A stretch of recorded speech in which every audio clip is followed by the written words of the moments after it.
카피라이터인 정철 교수가 쓴 사람 사전이라고 하는 책에 다음의 두 단어를 비교해서 이렇게 풀이를 해 놓았습니다. 1등, 남을 이김, 인류는 아닐 수 있음. 인류, 나를 이김, 1등이 아니어도 좋음. 1등과 인류를 이렇게 비교했더라고요. 1등은 남을 이기는 거래요. 근데 인류는 아닐 수도 있답니다. 그런데 인류는 나를 이기는 거래요. 그래서 굳이 1등이 아니어도 좋다는 거예요. 여러분 들으실 때 어떤 게 더 바람직하다 이렇게 생각이 되십니까? 타인과 견주어서 이겨서 1등이 되는 것보다 나를 이겨서 인류가 되는 것이 더 좋지 않을까요? 아니 그게 더 옳지 않을까요? 1등은 끊임없이 타인과 경쟁하려고만 합니다. 더욱이 어떤 방법으로든 남을 누르고 이기려고 하죠. 옆도 돌아보지 않습니다. 결국 정상에 오를 수 있을지는 몰라도 주위에 아무도 없습니다. 쓸쓸하지요. 그래서 씁쓸합니다. 인류는 오히려 자기와의 끈질긴 싸움을 통해서 자기 한계를 극복하고 보다 바르고 옳은 삶을 살기 위해 고군분투합니다. 성장만이 아니라 성숙도 있게 되겠죠. 꼭 1등은 아니어도 더불어 많은 사람들과 함께하게 됩니다. 저는 하나님의 사람은 1등이 아니라 인류여야 된다고 생각합니다. 왜냐하면 우리의 신앙은 나 자신만을 위한 이기적인 믿음이 아니라 또 다른 많은 이들에게 거룩한 영향을 끼침으로 하나님의 영광을 드러내는 것이기 때문에 그렇습니다. 여러분, 1등을 목적으로 살지 말고 인류를 목적으로 사십시오. 1등을 향한 몸부림보다 인류를 향한 자기 극복의 삶이 더 아름다울 것입니다. 이것이 더욱 가치 있고 인간다운 삶이 아닐까 생각합니다. 그러므로 우리는 1등 신앙이 아닌 인류 신앙을 추구해야 됩니다. 1등 인생이 아닌 인류 인생을 추구해야 합니다. 타인과 비교하면서 우쭐대거나 주눅들 거 없습니다. 오히려 자신을 살피고 더 가꾸면서 성숙을 도모하고 주변을 살피십시오. 내가 더 거룩하고 더 신실하고 더 아름다운 삶을 신앙을 추구해 간다면 우리의 주변 역시 그렇게 달라질 수 있을 것입니다. 사랑하는 여러분, 저는 여러분이 그런 선한 영향력을 끼치는 인류 신앙인들이 되기를 바랍니다. 여러분의 자녀들이, 여러분의 가정이, 여러분의 가문이 인류가 되기를 바랍니다. 그리고 우리 교회가 인류 교회가 되기를 바랍니다. 그런데 그 사람이 어떠한지는 그저 존재한다는 것 자체로만 알 수 있는 것이 아니라 그의 인생에서 맺어지고 있는 열매로 알 수 있습니다. 즉 1등이냐 인류냐는 그 삶의 열매로 가늠할 수 있지 않을까요? 코로나 바이러스와 씨름하면서 어느덧 봄, 여름이 지나고 가을에 접어들었습니다. 가을 하면 여러분 각자 추억에 따라 떠오르는 이미지가 다 다를 거예요. 저에게 가을은 익어가는 열매의 이미지가 가장 크게 다가옵니다. 익어가는 열매의 이미지. 가을 단풍은 표현할 수 없을 만큼 아름답습니다. 그런데 열매 없는 아름다움에 대한 회한 또한 있기도 합니다. 잎만 무성하고 화려한 나무보다는 탐스러운 열매가 풍성하게 매달려 있는 나무가 우리의 마음을 더 흐뭇하게 합니다. 인류 인생이란 바로 열매가 풍성한 삶을 말해요.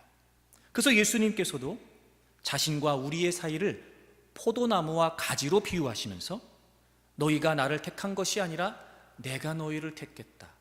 이유가 뭐냐면 너희로 가서 열매를 맺게 하고 또 너희에게 항상 열매가 있게 하기 위함이다. 그리고 주님은 이렇게도 말씀하세요. 너희가 열매를 많이 맺으면 아버지께서 영광을 받으실 것이다.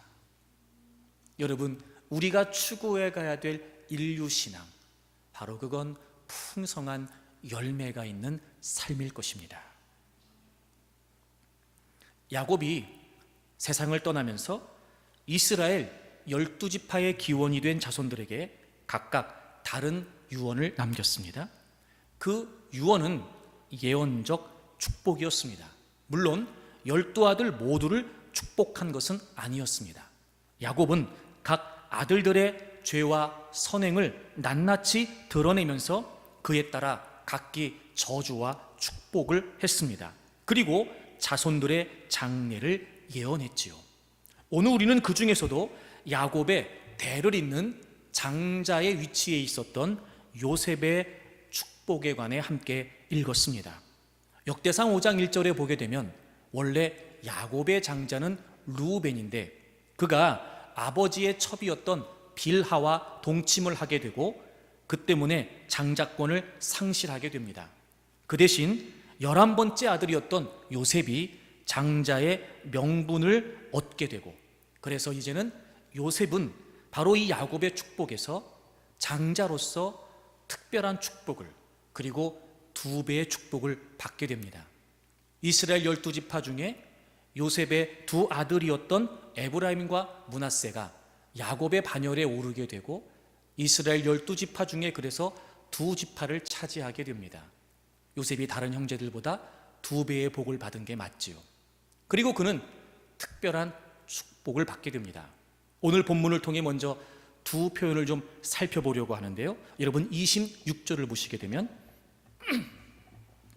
야곱이 요셉을 축복하면서 중간 이후에 보시면 이 축복이 요셉의 머리로 돌아오며 그 형제 중 뛰어난 자의 정수리로 돌아온다, 이렇게 되어 있어요. 뛰어난 자. 여러분, 여기서 뛰어난 자라는 건 1등을 의미하지 않습니다.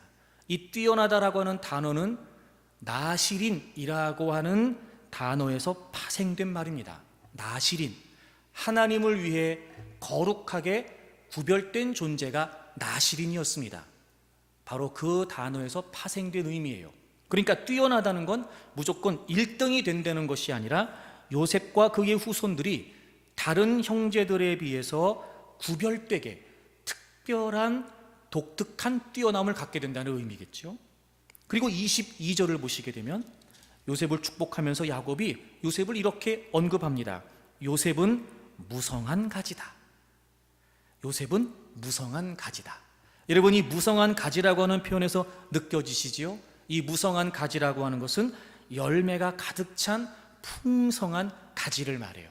그래서 열매를 많이 맺게 된다는 겁니다. 야곱이 요셉을 축복합니다. 뛰어난 자가 될 것이다. 그리고 무성한 가지가 될 것이다. 즉 요셉과 그의 후손들은 풍성한 열매를 맺게 된다는 거죠. 그래서 다른 형제들과는 좀 구별된 남다른 그런 뛰어난 존재들이 된다는 축복이었습니다. 이번 주간에 우리는 우리 민족의 큰 명절인 한가위를 맞습니다. 코로나 바이러스 때문에 다소 제한적인 상황이긴 합니다만 모두가 힘겨워하는 어려운 때인 만큼 저는 그리스도인인 우리들이 만나는 모든 사람들에게 먼저는 주님의 복음을 전파하고 그리고 그 주님의 이름으로 격려와 축복을 선포할 수 있으면 좋겠습니다. 여러분, 여러분이 만나는 친지 또 많은 이웃들, 오랜만에 마주하게 되는 부모와 형제들, 물론 그 어느 때보다 힘겨운 때이지만 여러분 그리 썩 좋은 분위기가 아닐 수도 있습니다. 만나는 것도 좀 그렇잖아요, 여러분. 하지만 여러분 만나신다면 저는 오히려 여러분들이 주님의 축복을 그들에게 선포했으면 좋겠습니다. 오늘 이 말씀을 통해서 우리를 향하신 하나님의 축복의 메시지를 확신하고 여러분 있는 곳에서 그 축복의 통로가 되어서 그들을 격려하고 위로하면서 그들을 주님의 이름으로 축복하는 하나님의 사람들이 되시기를 바랍니다. 사랑하는 교우 여러분, 여러분에게 요셉과 같은 축복이 있기를 바랍니다. 여러분의 자녀들에게, 가정에 그런 축복이 있기를 바랍니다. 여러분의 가문이 요셉의 후손들이 받았던 축복을 받을 수 있기를 바랍니다. 그런데 여러분, 우리가 한 가지 이 요셉을 향한 야곱의 축복에서 그리 우리가 썩 달가워할 일은 아니지만 우리가 중요하게 여겨야 될 대목이 한 가지 있습니다. 그래 요셉은 뛰어난 자가 됩니다. 그의 후손들은 풍성한 넉넉한 열매 맺는 삶을 살게 될 것입니다. 그런데 그런 인생이 거저 주어지는 것은 아닌가 봅니다. 오늘 본문 23절을 보시게 되면 활 쏘는 자가 그를 학대하며 적개심을 가지고 그를 쏘았으나, 어찌 보면 무성한 가지라고 축복하는 이 분위기에 찬물을 끼얹는 듯한 내용인 것 같기도 합니다. 활 쏘는 자, 여러분, 나를 향해 활을 쏜다는 게 무슨 의미겠어요? 좋은 의미일까요? 호의적인 의미일까요? 그렇지 않아요. 이 당시에 활이라는 건 다른 사람들을 살상하기 위한 무기였던 거 여러분 아시지요? 다시 말해 활 쏘는 자가 있다는 건 무슨 의미예요? 요셉의 생명을 해하는 적대 세력들이 있다는 겁니다. 학대한다, 적개심을 갖는다라고 하는 단어를 좀 살펴보면 더 분위기가 좀 살벌해집니다. 학대한다는 말은 잔인하게 대한다 혹은 난폭하게 대한다는 뜻입니다. 즉 극도의 증오심을 갖고 괴롭힌다는 거예요. 적개심을 갖는다는 건 그냥 공격하는 게 아니고요, 강력하게 공격한다는 겁니다. 그러니까 요셉과 요셉의 후손들에게 많은 고난이 있을 것이라고 하는 의미를 담고 있는 거죠.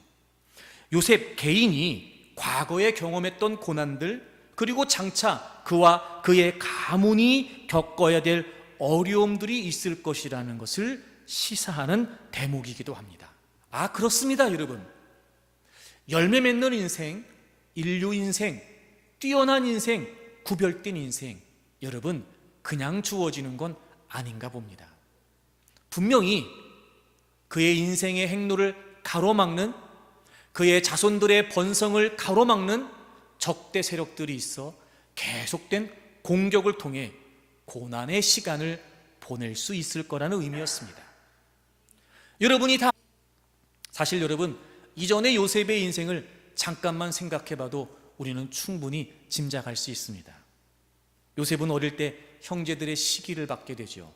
17살의 나이에 애굽의 노예로 팔려가게 됩니다. 원래는 형들이 그를 죽이려고 했다가 죽일 수 없게 돼서 노예로 팔아버린 거거든요. 그리고 그는 그 어린 나이에 낯선 땅에 홀로 노예의 신분으로 버려지게 됩니다. 보디발의 집에서 일을 시작하죠. 사실 요셉은 야곱이 너무나 사랑했던 라헬이 낳은 첫 번째 아들이었기 때문에 다른 형제들에 비해서 많은 사랑을 독차지하고 있었습니다. 성경을 보게 되면 요셉은 채색 옷을 입고 늘 아버지 곁에 있었다고 그랬어요. 형들은 나가서 일을 했고 들에서 양을 쳐야 했는데 야곱이 요셉에게는 그런 일을 맡기지 않았던 겁니다. 이를테면 집안에서 귀하게 자란 자식이었던 거예요. 그랬던 그가 낯선 땅에 가서, 그것도 노예의 신분이 되어 한 번도 해보지 않았던 어렵고 힘든 일들을 감당해야 됐던 겁니다. 나름 열심히 성실하게 일을 했습니다. 그런데 그에게 큰 문제가 닥치게 되죠. 바로 보디발의 아내가 요셉을 유혹했던 겁니다. 유혹할 때만 해도 괜찮았는데 그 유혹을 거절하게 되니까 보디발의 아내가 요셉에게 누명을 뒤집어 씌우게 되고 요셉은 고통에 빠지게 됩니다. 잘못한 것이 아무것도 없었습니다. 그런데 억울하게 그가 감옥에 갇히는 신세가 되어버리지요. 자그마치 그 시간이, 그 세월이 13년이었습니다. 우리는 대충 짐작할 수 있을 것입니다. 그 시기가 요셉에게 얼마나 힘들었는지 말이죠. 요셉도 그 시기가 굉장히 어려운 시기였던 것 같아요. 그 요셉의 심정을 엿볼 수 있는 대목이 나오는데요. 요셉이 우여곡절 끝에 애굽의 총리가 되죠. 그리고 결혼을 하고 첫 아들을 낳습니다. 그 아들의 이름을 므낫세라고 짓는데요, 그 므낫세라는 뜻이 뭐냐면 하나님께서 내 모든 고난을 잊어버리게 하셨다, 이런 의미였어요. 얼마나 그간의 세월이 힘겨웠고 어려웠든지 첫 아들을 낳자마자 이 아들을 통해 이제 하나님이 나의 모든 고난을 잊어버리게 하셨다라고 고백할 만큼 지난 13년의 세월은 그에게 너무나 힘겨운 시간이었습니다. 여러분, 그런 고난을 요셉은 인내했던 거지요. 그런 고난의 시간들을 견뎠던 겁니다.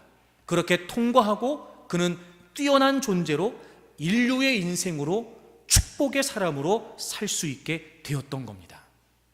여러분, 나무가 열매를 맺으려면요, 비바람을 맞아야 됩니다. 더위와 추위도 견뎌야 됩니다. 계절이 바뀌는 시간들을 보내야 비로소 그 나무에 열매가 맺히게 되는 것처럼 우리의 인생 또한 그렇습니다. 축복을 마다할 사람은 아무도 없지요. 우리의 자손들이, 후손들이 하나님의 복을 받는 가문이 된다는 걸 싫어할 사람은 아무도 없습니다. 하지만 여러분, 그런 하나님의 축복은 그냥 주어지지 않습니다. 하나님의 축복은 거저 주어지지 않습니다. 왜냐하면 하나님은 우리를 그 하나님의 축복을 받을 만한 존재로 먼저 세우시기 위해 사실 고난의 시간을 통과하게 하신다는 거죠. 사랑하는 여러분, 저는 여러분들에게 요셉의 축복이 임하기를 원합니다. 여러분의 가문이 요셉의 축복을 받는 가문이 되기를 바랍니다. 그러려면 여러분에게 주어진 많은 고난의 시간들을 견디셔야 됩니다. 물론 지금까지도 쉽지 않은 인생을 살아오셨는지도 모릅니다. 잘 이겨오셨습니다. 잘 견뎌오셨습니다. 그런데 여러분, 앞으로도 계속될지 몰라요. 낙심하거나 포기하지 마시고 계속해서 우리에게 주어진 이 고난과 고통의 시간들을 멋지게 인내하면서 통과하는 여러분들이 되시기를 바랍니다. 근데 여러분, 이게 억지로는 안 되잖아요. 어떻게 우리가 이 고난의 시간을 통과할 수 있을까요? 요셉의 삶을 통해서 한번 좀 그 비결을 찾아보려고 하는데요. 여러분, 시편 105편을 찾겠습니다. 시편 기자가 이스라엘의 역사를 쭉 기록하는 대목에 요셉과 애굽에 관련된 이야기를 서술합니다. 16절을 보시면 그가 또 그 땅에 기근이 들게 하사 그들이 의지하고 있는 양식을 다 끊으셨도다. 그리고 17절에 보시면 그가, 즉 하나님께서 한 사람을 앞서 보내셨다는 거예요. 그게 누구예요? 요셉이에요. 요셉이 종으로 팔렸어요. 그러니까 요셉에게는 종으로 팔린 거예요. 근데 하나님께서는 어떻게 하신 거라고요? 그를 애굽에 앞서 보내신 거였지요. 그래서 그는 고통의 시간을 보내요. 그의 발은 착고를 차고 그의 몸은 쇠사슬에 매이게 됩니다. 그런데 언제까지 그랬냐면 곧 하나님의 말씀이 응할 때까지. 여러분, 여기에서 여호와의 말씀이라고 하는 이 말씀이라는 단어는 하나님의 계획 혹은 하나님의 일이라고 하는 뜻이에요. 그러니까 여러분, 하나님은 요셉을 향하신, 그리고 그의 가문과 이스라엘 민족 전체를 향하신 계획이 있으셨어요. 그리고 그 계획을 위해서 하나님은 요셉을 먼저 애굽에 보내신 거예요. 그리고는 고난의 시간을 보내요. 언제까지요? 하나님의 계획이 다 될 때까지요. 하나님의 시간표가 될 때까지요. 그는 고난의 시간을 보내게 돼요. 겉으로 보면 종으로 팔려서 억울한 일을 당하고 종으로 팔려서 고된 일을 하면서 13년의 고통의 시간을 보낸 거예요. 그런데 사실 그건 하나님께서 계획하신 바에 따라, 즉 하나님의 의도에 따라서 하나님께서 요셉을 그곳에 먼저 보내시고 고통의 시간을 경험하게 하셨다는 거죠. 여러분, 요셉이 겪었던 이 13년의 고난의 시간은 하나님의 의도가 있었던 하나님의 주권적인 역사였던 겁니다.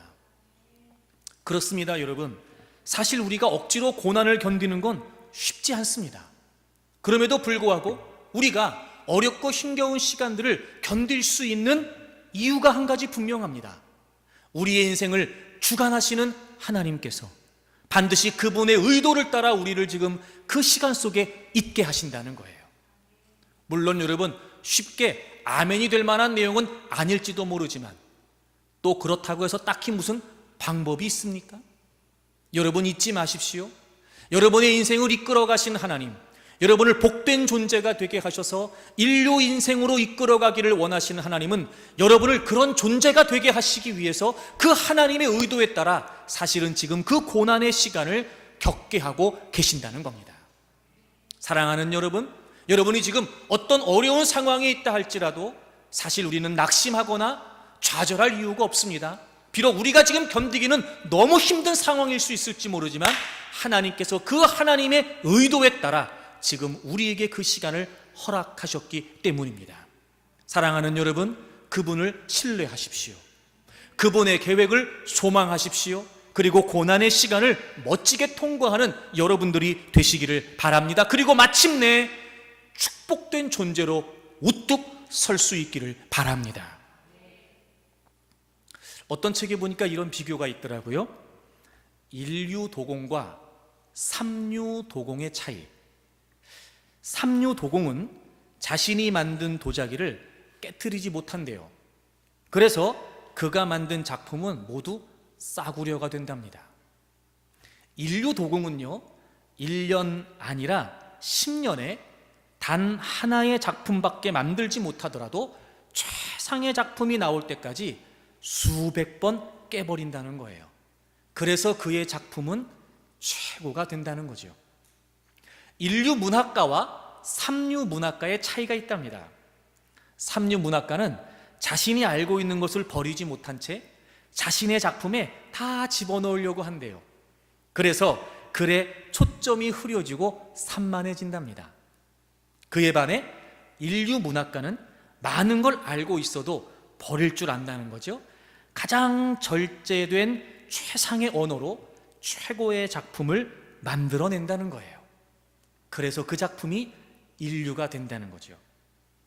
프랑스 사실주의 문학파의 대가인 귀스타프 플로베르는 일물 일어서를 주장했습니다. 즉 하나의 사물을 표현하는 언어는 하나뿐이라는 거죠. 일본의 세계적인 작가 무라카미 하루키도 이렇게 말했습니다. 욕실의 좁은 틈새에 딱 들어맞는 타일을 고르듯이 그 자리에 꼭 필요한 언어를 신중하게 선택하고 다양한 각도에서 그것이 맞춰진 상태를 검증한다.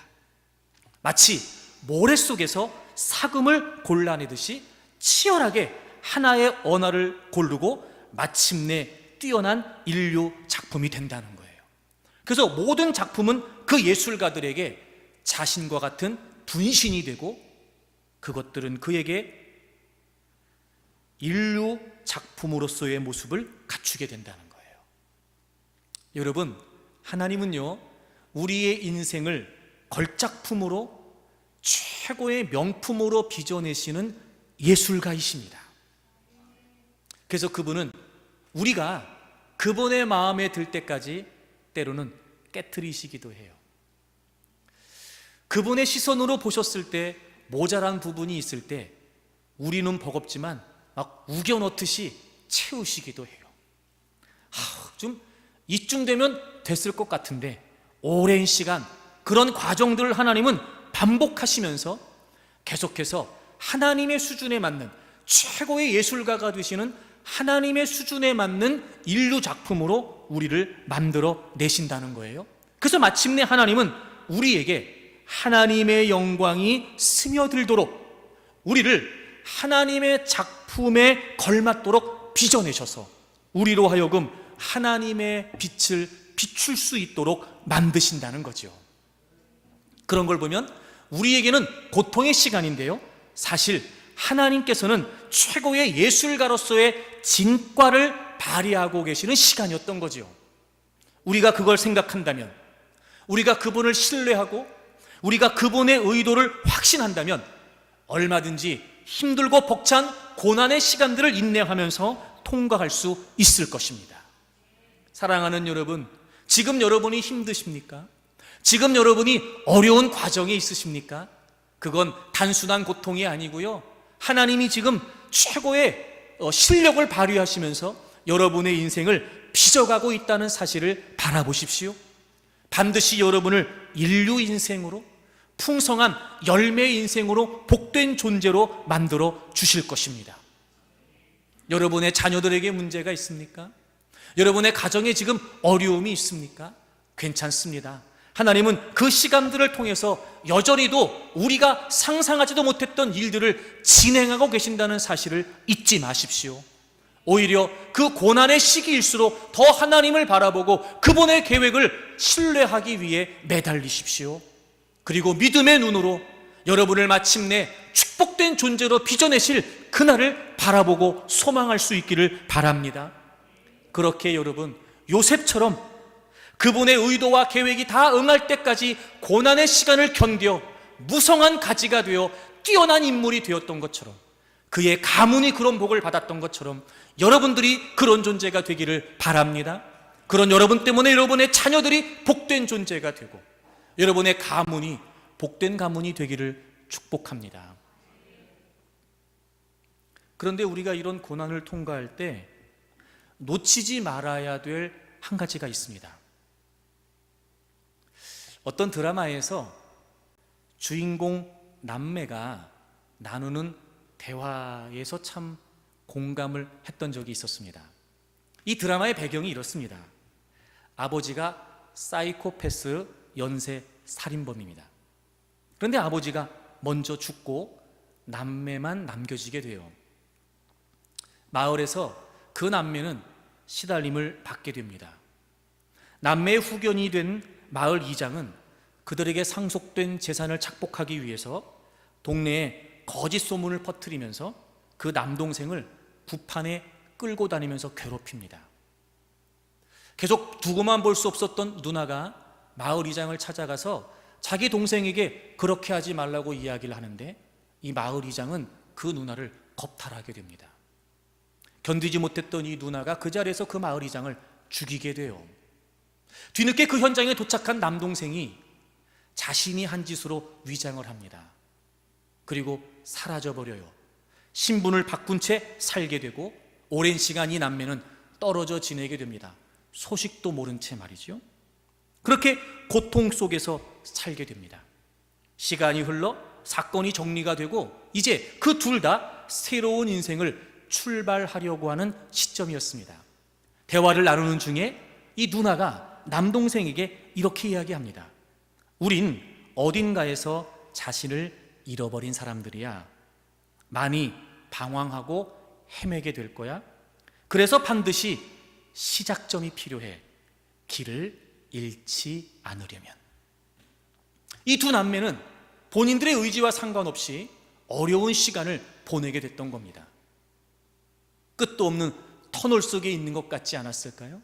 그 긴 고통의 시간을 보내면서 이제 사건들이 정리가 되고 새로운 인생을 시작하려고 했어요. 알고 봤더니 그 고난의 시간을 통해 자기 자신을 잃어버린 겁니다. 그리고 길을 잃고 헤매고 있었던 거죠. 이제는 다시는 그럴 수 없으니까 우리는 나를 찾고 길을 찾을 수 있는 시작점이 필요했던 거예요. 아하, 여러분, 그 고난의 시간이 우리에게 힘겨운 이유는요, 그 상황 때문만은 아닌 것 같습니다. 그 시간을 통과하면서 나도 내가 누군지를 잃어버리는 거예요. 원래 내가 이런 사람이 아니었는데, 원래 내가 이런 모습이 아니었는데, 그 긴 질고의 시간을 보내면서 나도 나의 모습을 상실해가는 겁니다. 그러니 길을 잃어버리는 거예요. 내가 누군지를 모르니까 내가 어디로 가야 되는지도 혼란스러워지는 겁니다. 아하, 여러분, 고난의 시간이 우리에게 어려운 것은 바로 그 때문이 아닐까요? 요셉은 어땠을까요? 요셉도 그랬을 거예요. 그래서 항상 우리에게는 시작점이 필요합니다. 원점이 필요하죠. 그럼 여러분, 요셉도 그 기나긴 시간을, 고난의 시간을 통과했는데 과연 자신을 잃어버리지 않고 또 자신이 갈 길을 놓치지 않을 수 있었던 비결, 그 시작점은 과연 무엇이었을까? 여러분, 오늘 본문은요, 그가 고난만 겪었다고 되어 있지 않습니다. 그가 그 고난을 어떻게 시작점을 찾아 이겼는지도 우리에게 알려주고 있습니다. 다시 본문으로 돌아오셔서 창세기 49장을 좀 보겠습니다. 22절을 보시게 되면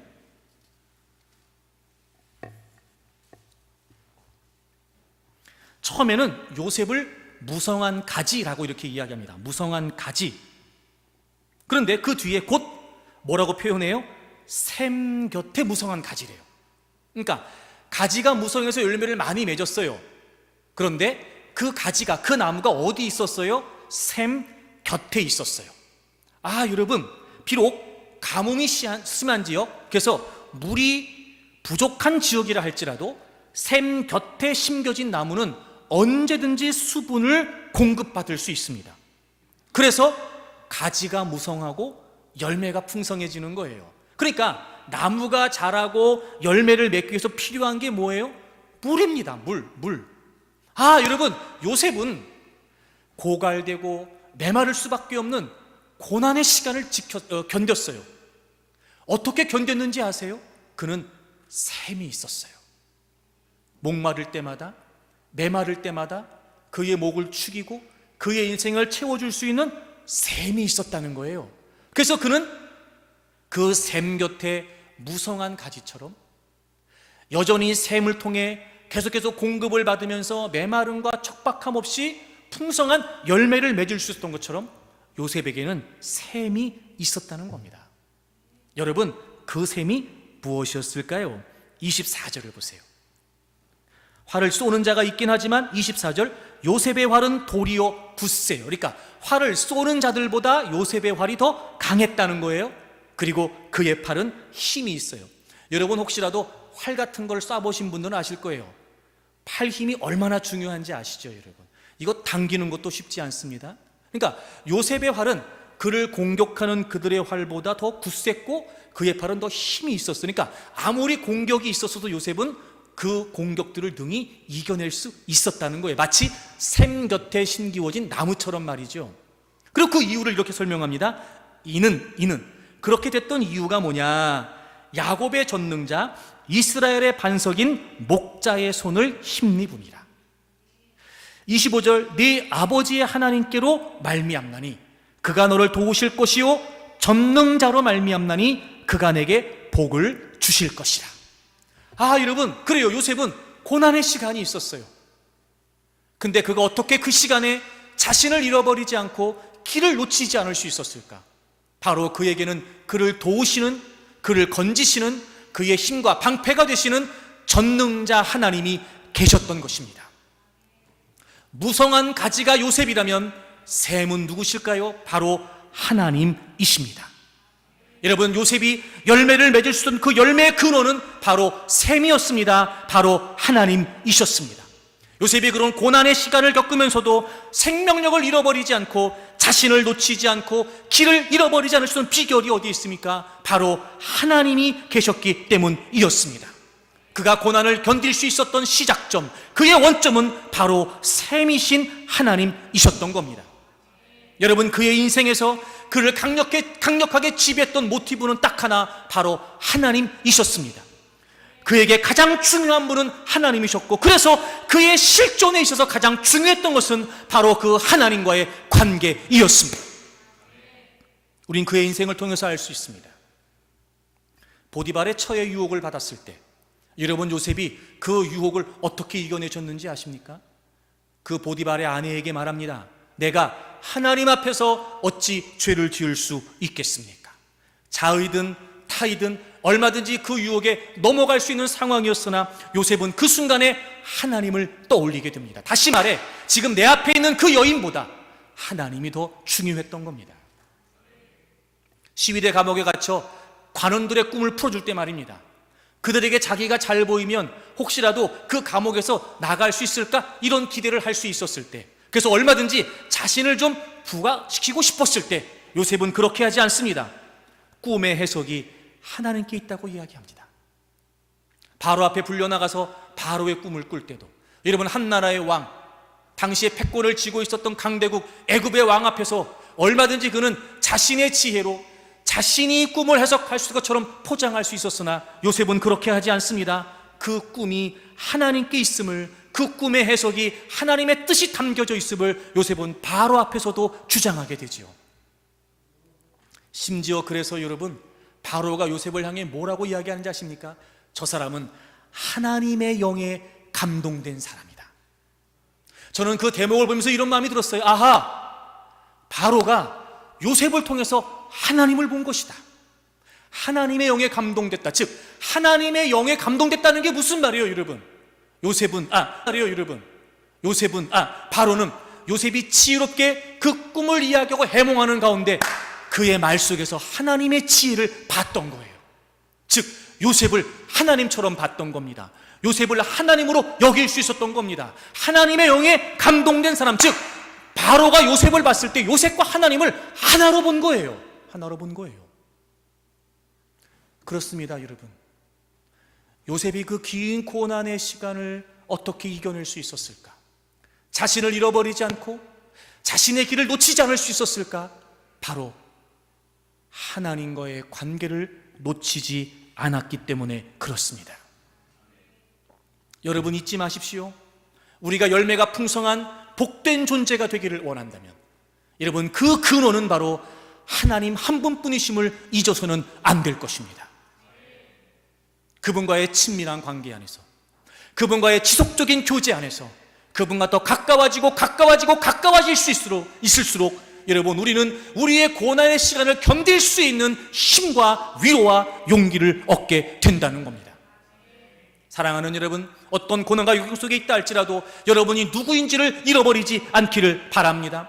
여러분이 가야 될 길을 놓치지 않기를 바랍니다. 그 자리에서 살아계신 하나님을 바라보고 그분과의 친밀함 속에서 은혜를 누림으로 말미암아 위로와 격려를 얻을 수 있기를 바랍니다. 여러분 그거 아십니까? 하나님의 위로는 말 그대로 우리를 위로 올려주십니다. 아래로 처진 어깨를 위로 올려주시고 밑으로 떨궈진 우리의 고개를 위로 올려주세요. 그 누구도 할 수 없는 일입니다. 하나님만이, 그 하나님과의 친밀함 안에서만이 누릴 수 있는 하나님의 위로, 우리를 위로 올려주십니다. 그래서 우리는 자신을 잃어버리지 않을 수 있습니다. 우리가 가야 될 길을 놓치지 않을 수 있습니다. 아무리 칠흑 같은 어둠이 나를 감싸고 나의 길을 가로막고 있다 할지라도 여러분 우리는 놓치지 않고 잃어버리지 않고 지속적으로 인류의 인생을 복된 존재를 살아갈 수 있습니다. 왜냐하면 마르지 않는 샘 같으신 하나님이 계시기 때문입니다. 여러분의 근원에는 무엇이 있습니까? 여러분은 무엇을 중심으로, 시작점으로, 원점으로 살고 계십니까? 혹시나 예레미야가 이스라엘 백성들에게 선포했던 것처럼 생수의 근원 되신 하나님을 버리고 스스로 웅덩이를 파면서 물이 없는 빈 웅덩이 속에서 허우적거리고 계시지는 않습니까? 왜 더 힘들다고 느껴질까요? 왜 이 고난의 시간들이 막막하다고만 여겨질까요? 혹시나 지금 여러분 자신을 잃어버리고 있는 거 아닙니까? 여러분이 가야 될 길을 놓치고 있는 것 아닙니까? 고난 때문이 아닙니다. 샘 되시는 하나님을 잃어버렸기 때문입니다. 터진 웅덩이 소용없습니다. 그 어떤 것도 여러분의 인생의 위로가 되고 격려가 되고 힘이 될 수 있는 것은 없습니다. 사랑하는 여러분, 더 이상 터진 웅덩이 속에서 허우적거리면서 여러분의 인생을 방황하지 마십시오.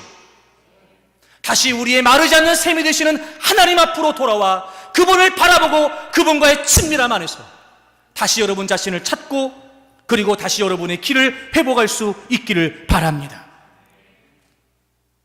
그렇게 우리는 고난의 시간에 존재의 의미를 상실할 수밖에 없지만 마르지 않는 샘이 되시는 하나님과 함께 한다면 얼마든지 우리는 그 고난의 시간들을 이겨낼 수 있을 것입니다. 섬세하고 평이한 언어로 우리 시대의 정신적 위기를 노래하는 시인으로 알려져 있는 계명대학교 교수 시인 이성복은 이렇게 이야기했습니다. 내 고통은 나뭇잎 하나 푸르게 하지 못한다. 우리는 고통 때문에 죽을 것 같아요. 근데 세상은 나에 대해, 내 고통에 관해 아무 관심도 없습니다. 나는 그 고난의 시간 속에 내 존재가 다 무너진 것 같아요. 근데 세상은요, 너무 무심합니다. 내가 아무리 고통 속에 죽어가도 나뭇잎은 여전히 자신의 색깔을 띠고 생존합니다. 이 허무함과 이 쓸쓸함, 여러분, 이것이 우리의 존재의 실존입니다. 아무리 많은 것을 소유하고 쥐고 있고 성취하고 있어도 이 존재의 허무감에서 우리는 벗어날 수 없습니다. 체코의 시인이자 소설가인 밀란 쿤데라가 1984년에 발표한 소설 참을 수 없는 존재의 가벼움이라는 책이 있습니다. 참을 수 없는 존재의 가벼움. 그는 거기서 이렇게 이야기합니다. 인간의 삶이란 오직 한 번만 있는 것이며 한 번뿐인 것은 전혀 없었던 것과 같다. 영원성이 무거움이라면 이 일회성은 가벼움이다. 우리의 존재가 그렇습니다. 아무것도 아닙니다. 아무리 내가 고통 속에 부르짖고 절규를 해도 세상은 아무런 변화가 없습니다. 내가 죽으나 사나 세상은 아무런 관심이 없습니다. 그러니 세상에 그 무엇이 우리의 시작점이 될 수 있겠습니까? 나를 찾고 나의 길을 찾을 수 있는 원점이 세상 그 어디에 있겠습니까? 하지만 하나님은 다르셨습니다. 우리가 죄로 인해 심판 가운데 있었습니다. 사단의 저주 아래 신음하고 있었습니다. 그 누구도 관심 없었습니다. 하지만 하나님께서는 가만히 계실 수가 없었습니다. 그런 우리를 보시면서 아무렇지 않으실 수가 없었습니다. 함께 아파하시고 슬퍼하시고 고통스러워하셨습니다. 아니, 우리보다 더 하나님은 힘겨워하셨습니다. 왜냐하면 그분에게 있어 우리는 너무나 소중한 존재였기 때문에 그렇습니다. 세상은 우리의 존재를 참을 수 없는 가벼움으로 여겨 우리는 늘 세상 속에서 존재의 허무함을 느끼며 살 수밖에 없었지만 하나님은 우리를 소중하게 여겨주셨습니다. 그래서 그 누구도 납득할 수 없는 일을 벌이시지요.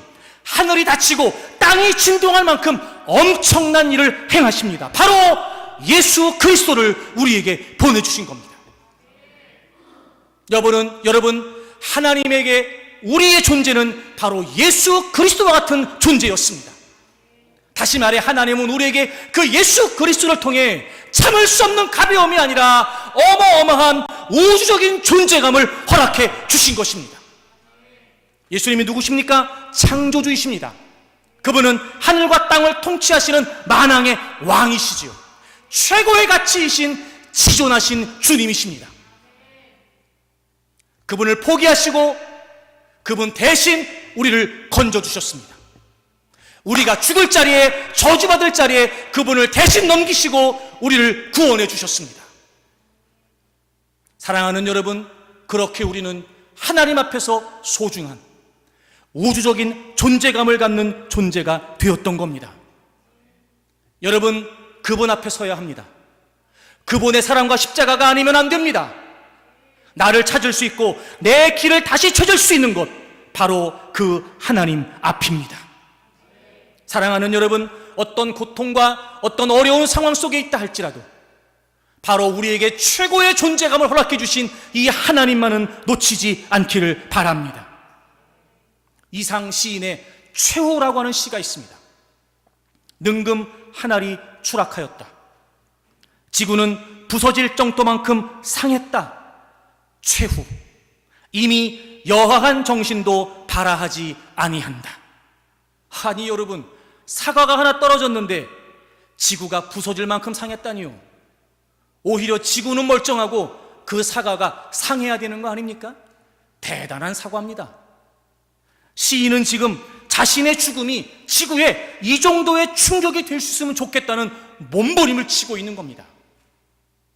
그런다고 참을 수 없는 존재의 가벼움을, 존재의 허무함을 넘어설 수 있을까? 아니요, 그렇지 않습니다. 사실 이 시는 인지도 모릅니다. 이 시의 내용은 하나님이 우리를 보시는 시선인지도 모릅니다. 사실 우리는 썩은 사과만도 못한 존재입니다. 그런데 그런 우리가 떨어졌다 하여 하나님은 어마어마한 충격을 받으신 겁니다. 가만히 계실 수가 없을 정도로 아무것도 아닌 우리 존재지만 하나님은 예수 그리스도를 내주실 수밖에 없었던 것입니다. 우리의 질고와 슬픔을 그분이 대신 짊어지십니다. 우리의 허물 때문에 그분이 찔리십니다. 우리의 죄악 때문에 그분이 상하십니다. 우리를 고쳐주시려고 그분이 채찍에 맞으시고 우리를 평화하게 하시기 위해 그분이 징계를 받으셨습니다. 썩은 사과만도 못한 우리를 위해서 말입니다. 여러분, 하나님은 우리의 시작점이 됩니다. 어떤 자리에서도 마르지 않는 샘이 되시는 하나님은 우리의 원점이 되십니다.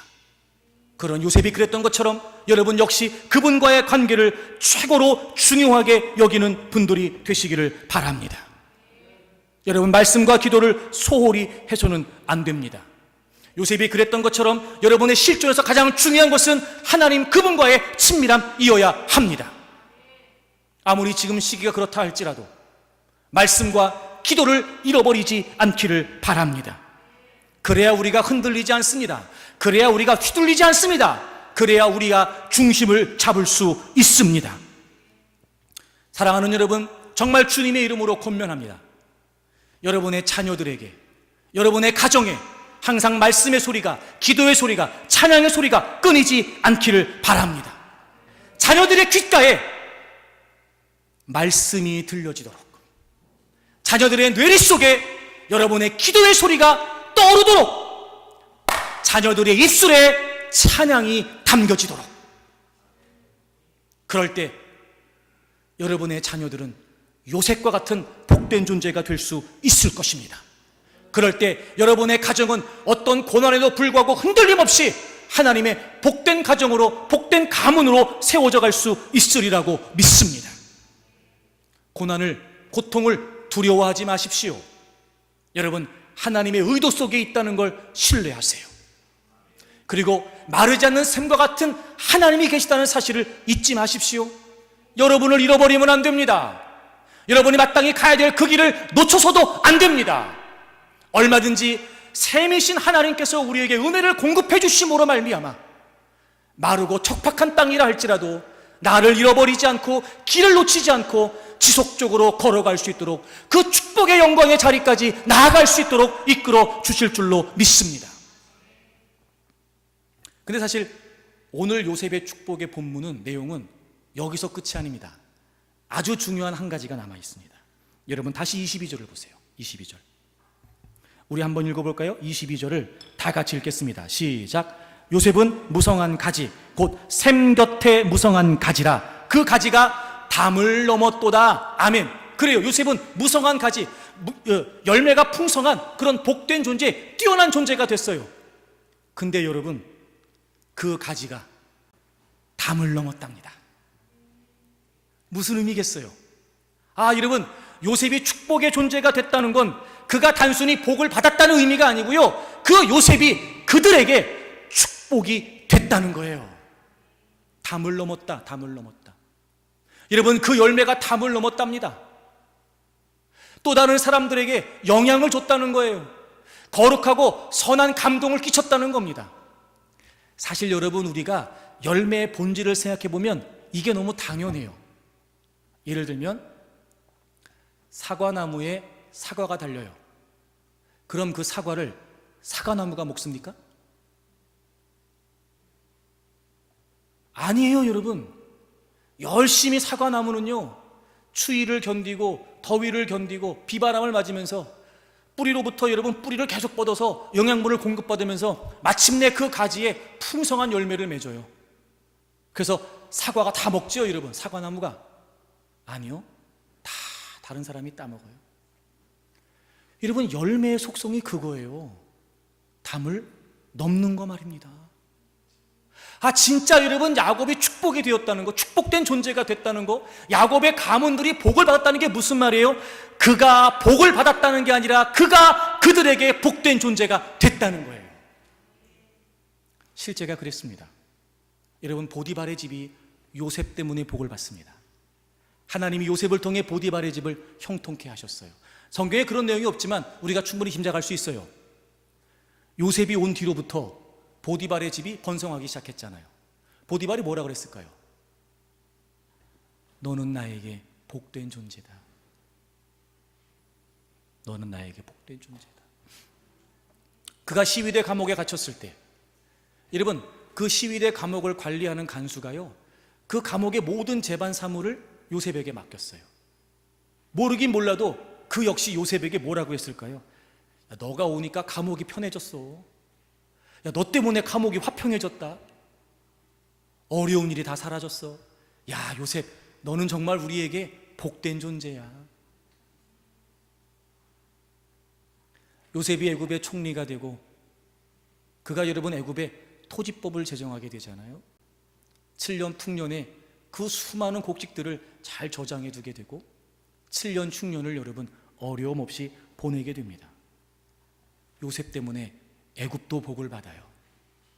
그리고 여러분 이스라엘도 요셉 때문에 복을 받잖아요. 여러분 요셉은요 지금 자기가 누리려고 자기 욕심 채우려고 그런 존재가 된 것이 아니었어요. 그는 분명히 담을 넘는 풍성한 열매가 있었던 거예요. 여러분 우리가 이거 잊어서는 안 될 겁니다. 많은 사람들이 한평생 자기 담을 넘지 못합니다. 물론 쉽지 않은 거 압니다. 저도 저를 보면 알 것 같아요.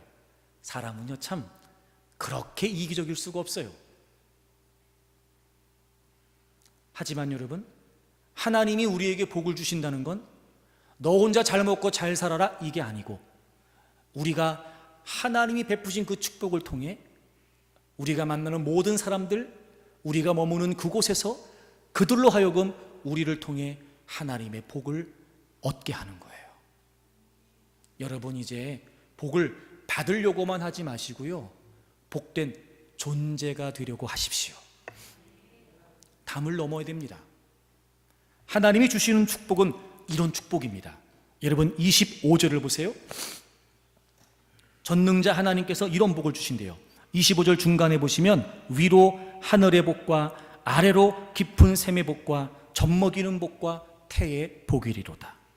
여러분 위로 하늘의 복이라는 건 뭐냐면 하늘에서 내리는 햇빛이나 이슬 같은 것을 말해요. 사실 이 당시는 요즘같이 이렇게 문명이 발달된 시기가 아니었기 때문에 이와 같은 자연의 혜택은요 정말 큰 복이죠. 게다가 아래로 깊은 샘의 복이래요. 바로 물의 근원을 가리키죠.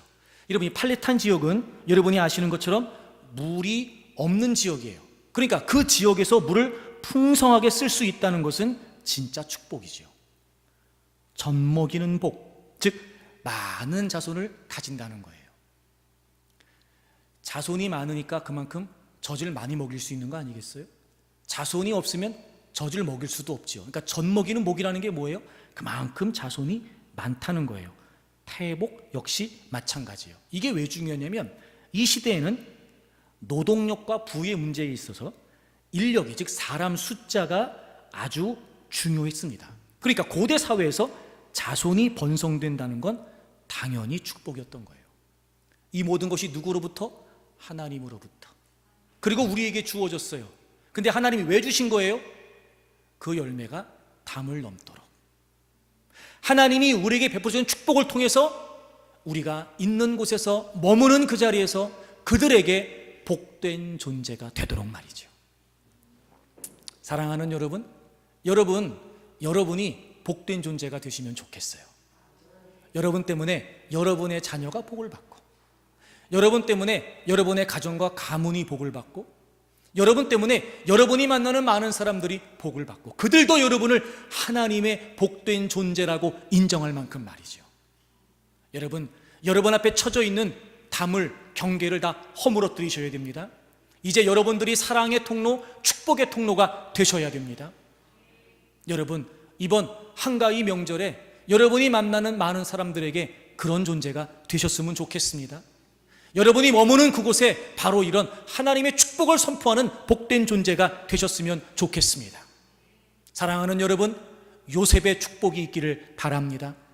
뛰어난, 그저 세상에서 말하는 그런 1등의 축복이 아니라 구별되게 뛰어난, 남달리 뛰어난 그런 인류로서 복된 존재들이 되시기를 바랍니다.